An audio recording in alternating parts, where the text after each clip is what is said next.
All right, we are going to take the sugar ingredients and mix them together with the melted butter. So just pour them in, pour it in. Remember to cut up your butter into pieces so it melts faster. And we're going to use this beautiful rubber scraper to get everything out. And also, don't let your butter evaporate into the air by melting it and then letting it boil. As soon as it's melted, take it off the heat. Okay, and I can see not all my sugar made it in, so let's get the rest of it. This sugar's the good stuff, right? We're going to use the wire whisk to just mix it until it's nice and smooth.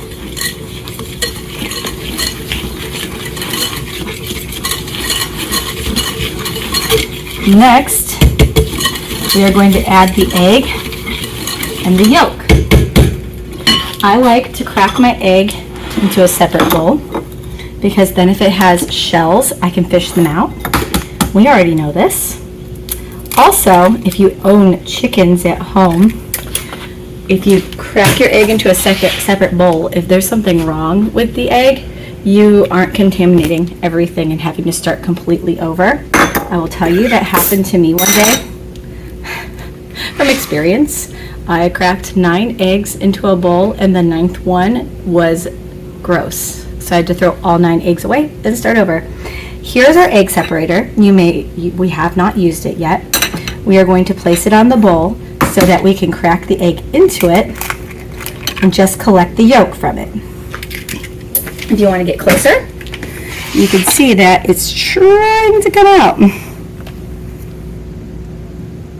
And you can always grab onto that if you dare to try to get it. There we go. It came out. Only do that with clean hands. I don't care about the egg white, so we're gonna dump them into the garbage can. In the high school, sometimes I collect them so that I can do something with them. Today we are not.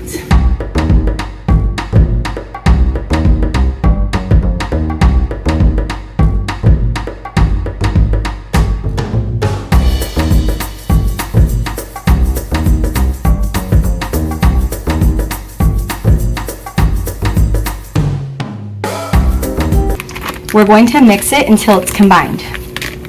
In this recipe, I tell you it'll take about 30 seconds. If it is combined before 30 seconds, stop. If it takes a little bit longer than 30 seconds, okay. Basically what this is trying to tell us is that you don't want to overmix this, because the second you add a liquid to flour, it starts to form something we call gluten, and gluten adds structure to your dough, which is really good in bread making. But when we are eating cookies, gluten, extra gluten, means it's really, really, really tough. So you don't want to form too much. So the second we are completely mixed together, where you only see one ingredient, not liquid ingredients plus some powder, then you are ready to go. See, I'm about there. Do you see all that flour on the side of the bowl?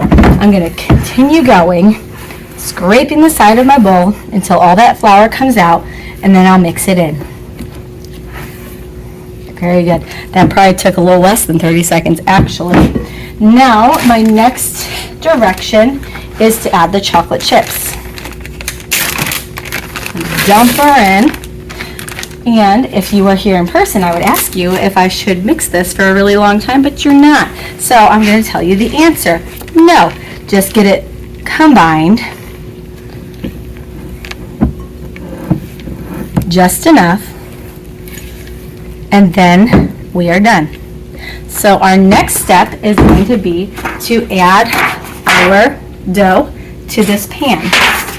I've already sprayed it with grease. I got along the sides too, because we don't want this to get stuck to our pan.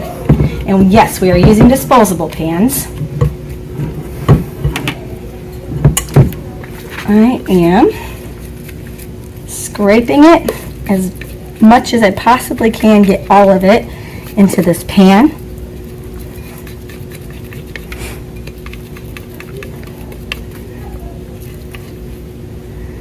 Look at that. Beautiful. Get all of the dough. And then I'm going to just push it flat to the edges gently. Now, if you wanted to, you could have saved some chocolate chips from your bag of chocolate chips to add them to the top to make it look a little bit decorative. But I didn't do that. It'll be fine. I have clean fingers. That's the only reason I'm doing this. If I didn't have clean fingers, I would not suggest such a thing. So we are going to now cook this in the oven for 28 to 33 minutes. It is ready when you insert a toothpick and it comes out clean. This is a very unique recipe that doesn't actually look like it's ready when it is ready. So you have to use that toothpick. So let's put it in the oven at 325 degrees. We're gonna cook it in the center. So I had to move my rack before I started. Stick it right in the center. And then we're gonna set our timer for the smaller time, which is 28 minutes. This is gonna come out after class. I'm gonna have to take it out of the oven for you, so make sure you set a timer. My high schoolers know that if you don't set a timer, your food is gonna burn in the oven. I'm not gonna remember to check on it, so I will hear the timer and check on it. So set your timer, clean your kitchen, you will eat it the next day.